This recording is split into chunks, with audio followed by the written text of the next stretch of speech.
Jeg står ude foran Charlies Bar her i København, og jeg skal ind og snakke med Ian, som er ejeren, og vi skal snakke om Cask. Så kom med indenfor.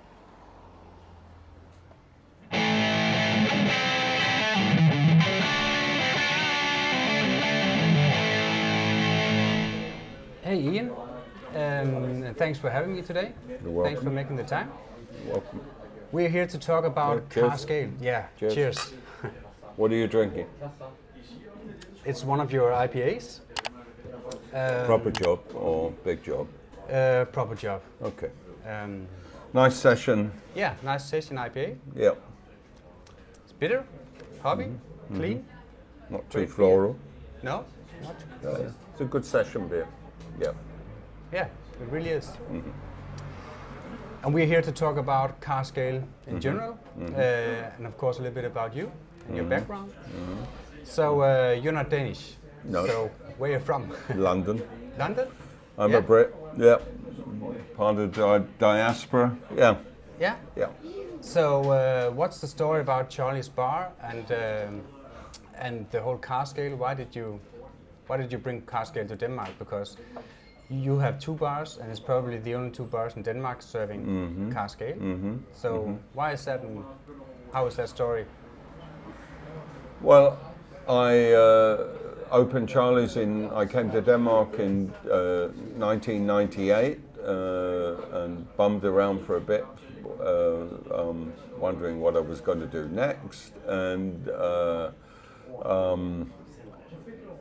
the beer situation in Denmark at that time was utterly appalling. Yeah. I mean, utterly appalling. Yeah. You know, for a country that supposedly made the best beer in the world. Yeah. There was nothing to choose from. No. And the standard was as bad as the quality. Or as bad as the variety of beers you could get. So yeah, I thought it would be a good idea to open a proper bar serving good beer. I started off with Hancock on tap because it was then and probably still is the best pilsner you can get in the country. Yeah. And moved from there to bringing in cask beers from the UK. Yeah. Yeah. So none of the beers are Danish, I guess. They don't make Cask in Denmark. No. Anywhere? No. Sadly So not. No. I actually talked to Fanny Bryghouse, and they also have a brewer from the UK, and he is thinking about doing a Cask ale. They're always thinking about it. Yeah, always. Yeah. So what's your background in the beer industry? Nothing really. No? I Just did a not bloke who come- wanted to open a bar? No, I did not come from the beer industry. I came from a very different background, but I knew I'd always had an interest in cask beers and drinking cask beers. So yeah, it was a good background, a good position to start from. Yeah. Yeah, okay. Yeah. So what is a Cask ale? What is cask beer? Cask beer is a living product. It has been brewed like other beers, but then placed in a non-pressurized barrel called a cask, reseeded with fresh yeast, then closed, and obviously the residual sugars in the malt in the beer are then conditioned by the beer is conditioned by the yeast. By the yeast. Yeah. Yeah. Okay. Yeah. So it's not forced carbonated, or it's not carbonated. It's natural carbonation, it's natural as carbonation, all beer should be. Yeah. Yeah. Yeah. So So the flavors are subtle, refreshing flavors Yeah. of the way nature intended. Yeah. Yes. that there is a harmony there. There should be a harmony of flavors. Yeah. Too often, and I would say in 90% of cases, drinking beer is a disharmony of flavors. Yeah. You either have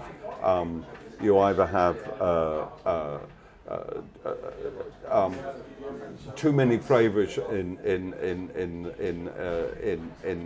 the foreground and no flavors in the background, or you have just a background and nothing else. Yeah. So it is about beer is about balance. It's about harmony, and in my opinion, the subtlety of cask ale makes for a very good harmony and therefore a very good drinking experience. Yeah. Would you say it's more yeast forward, the flavor, because there are yeast in the of course, in the cake. and each brewery has its own yeast footprint. Yeah. Cask ale is very much about, to use a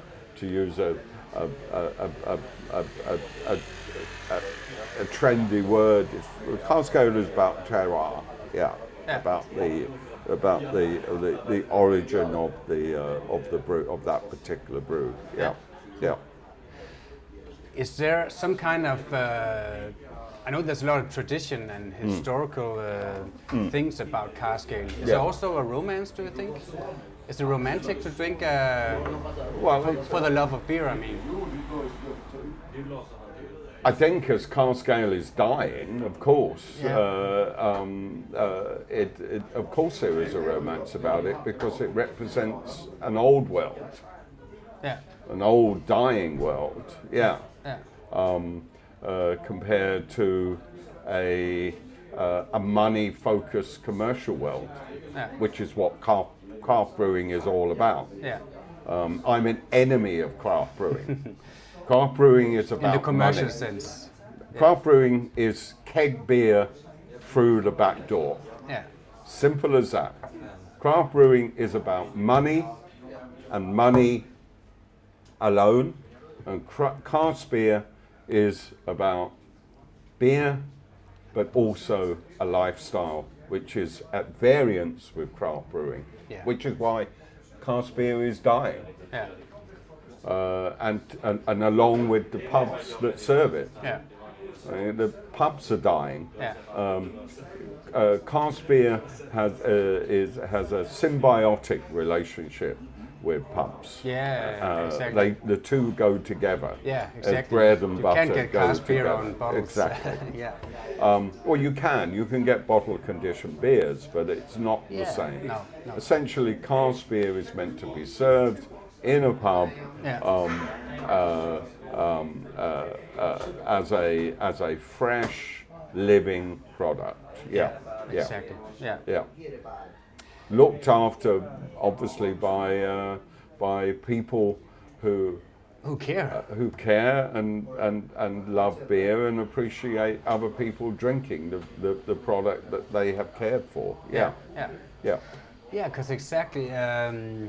So when I do research or just learning about beer, and every time I come around cask ales, there's this whole tradition, historical thing about it, but there's also a craft to it. Just the way you pour it, the way you take care of the casks. I think the word craft it's the most abused word in the English language. So I care not to even use it any longer. So what would you call it? I would call it, what would respect I call to it? The is there another word for it? I don't know. But respect for the beer and how to treat it. The word has been abused, and so it has been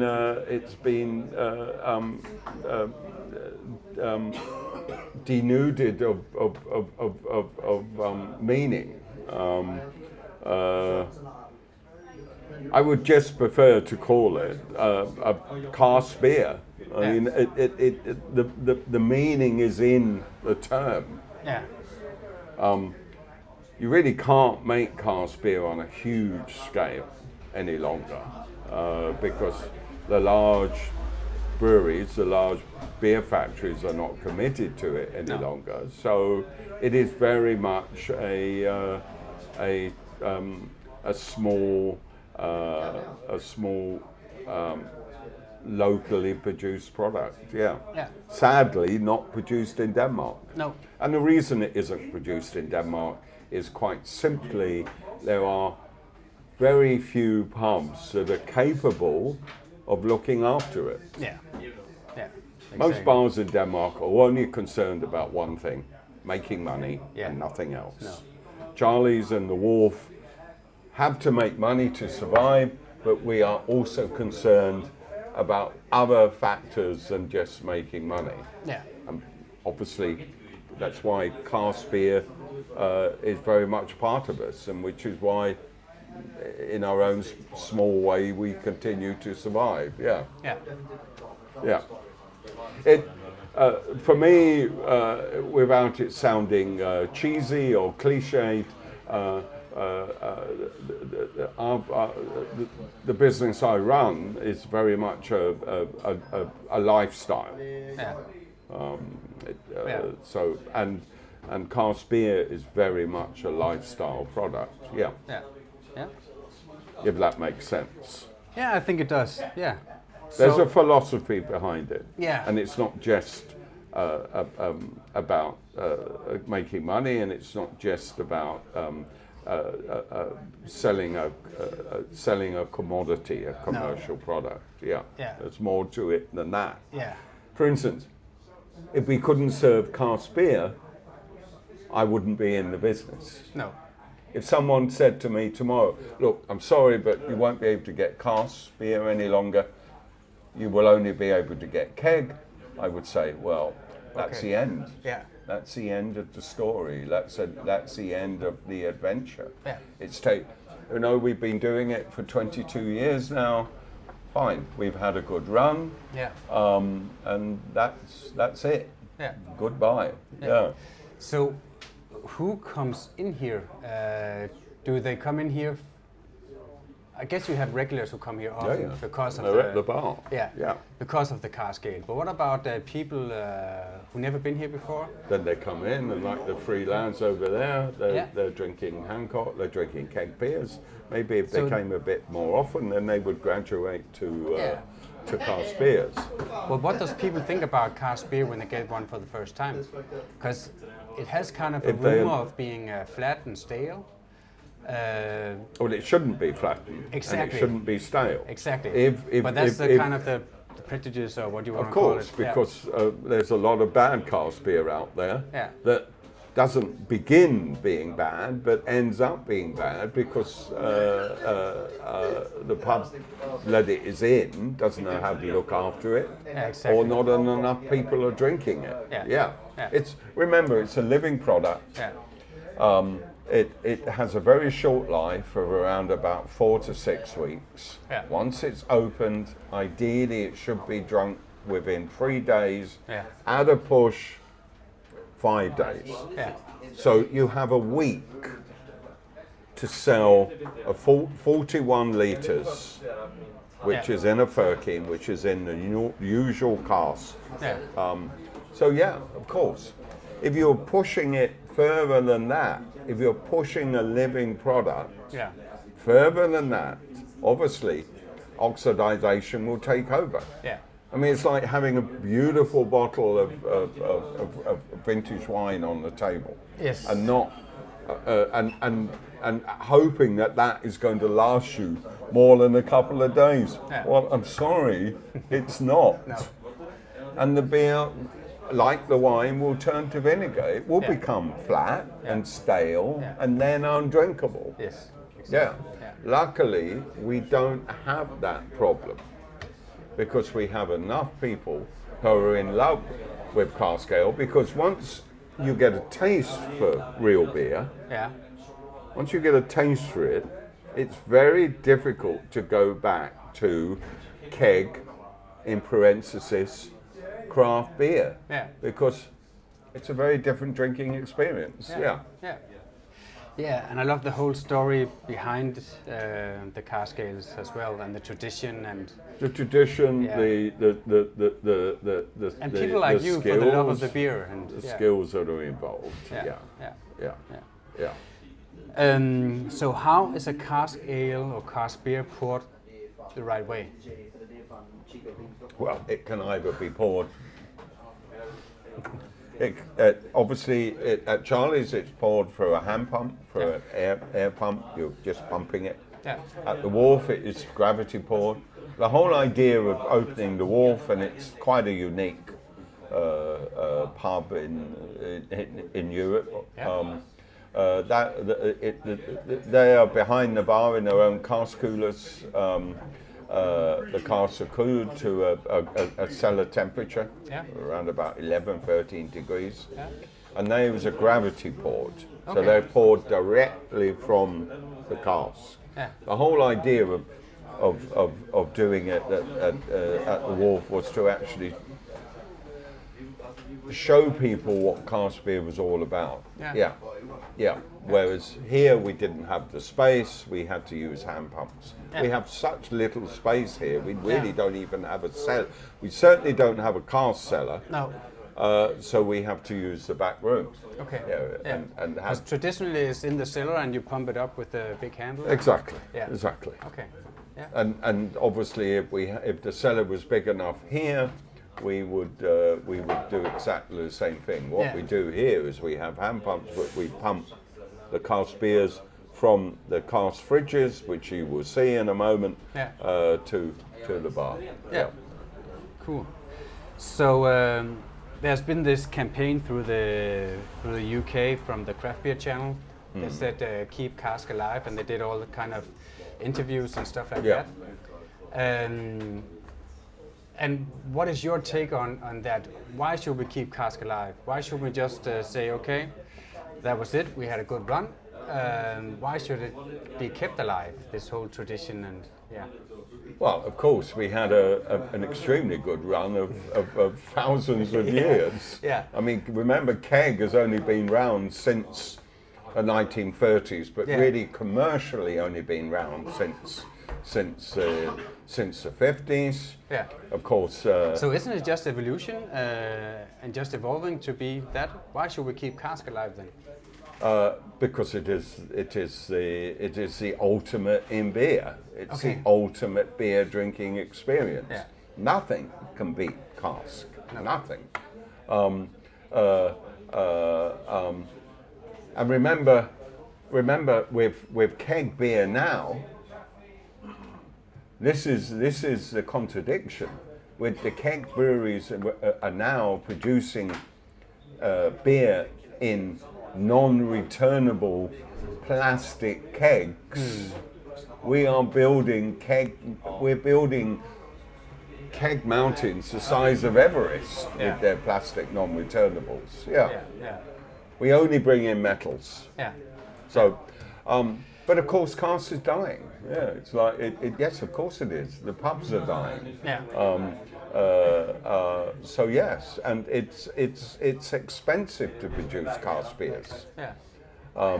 There's quite a lot of waste with cask beers. Yeah. Obviously, with anything with a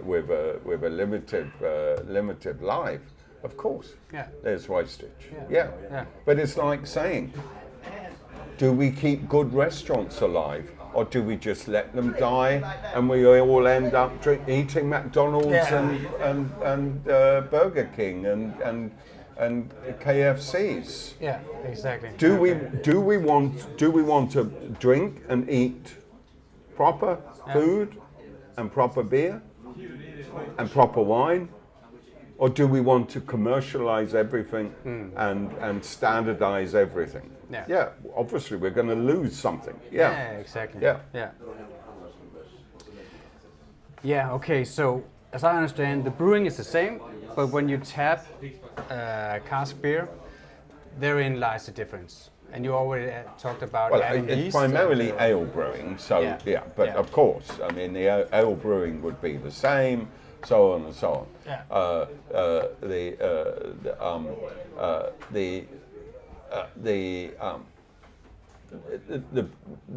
The brewing period is around about 7 days, and it will be put into a cask, matured.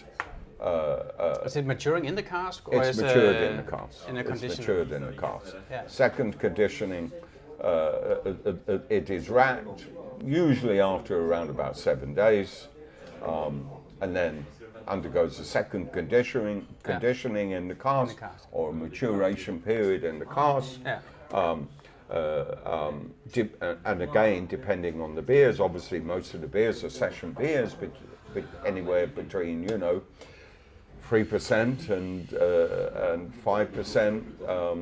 Obviously, you can get obviously stronger beers depending on their style, which will be higher in ABV, higher in alcohol, and obviously their maturation period will be longer. Yeah. But most cask beers are fresh, meant to be drunk fresh. Yeah. So what are the limits with cask beer? Can you make a double mast imperial stout and put it in a cask, or New England IPA? Or are there any limits to it, or is it just the breweries that really doesn't have that broad There's no limit selection? to what you can do in cask beer. No. There's nothing new in the brewing world. No. Nothing new whatsoever. Our forefathers were doing exactly what they're doing now 100 years ago or more. Yeah. There is nothing new at all. All these hipsters think that they're discovering new things. Yeah. They're not. No. I'm sorry.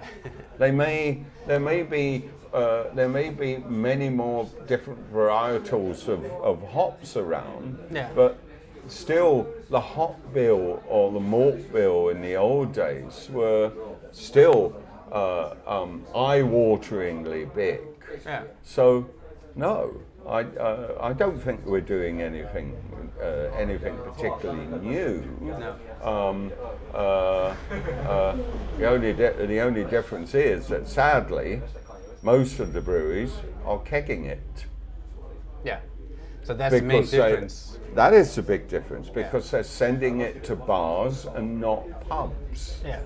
That is the big difference. Yeah. That is a big difference. It's the difference between a proper restaurant producing excellent food or sending it to a fast food joint. Yeah. And most bars today are fast food joints. Yeah. That's what they are. Yeah. Quick in, quick out. But but the reason for our success, this tiny little hole in the wall here, is we're not a fast food joint, and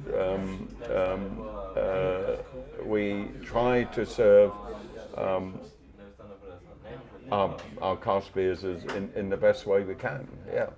Or at their best. Yeah. And because we have sufficient enough people coming in, it can be done. we can keep it young and fresh and not stale and not flat. Yeah, exactly. It tastes great. Nothing wrong. There's nothing worse than a stale oxidized beer. It's just the same as there's nothing worse than a good meal that has gone cold. Exactly. And been laying around. Yeah. So you started Charlie's 22 years ago. Yeah. How has the selection of beers you could get to for serving in casks? How has that been changed from then to now? It's got less and less. Less and less? We've been going backwards. Yeah. And obviously Brexit has not helped. It's much more difficult now. Yeah, I guess. Yeah. And because Danish microbreweries don't want to do casks, because it is expensive to do casks, and because no one is interested in doing cask. Yeah, of course, if they were interested, they would do it. But Yeah, if you have the only 2 bars in Denmark serving cask, exactly, it's because hard. the others want to run fast food restaurants. Yeah. What they're interested in is just doing things simply. Yeah. Okay, that's what they're interested in. Yeah. Fine. Okay. Yeah. Yeah. Yeah. Fine. But you keep doing it the right way. We keep doing it the right way, and for as long as we can, we will continue doing it the right way. Yeah. And bring a lot of pleasure to those men and women who appreciate what real beer should be. Yeah. And of course, you know, there's sufficient enough young people who also appreciate what real beer drinking is all about, and they provide the next generation of cask ale drinkers. Yeah. But let's hope they'll keep Cask alive for many years then. Yeah, but I think the future is not particularly rosy. I think it's probably I think it's probably dying. Yeah. Yeah. Yeah. Sadly. So. Well, I hope you'll be here for many years, and I'll certainly do mine to help you. Yeah. So thanks for having me today. You're welcome. Cheers. Cheers. Cheers.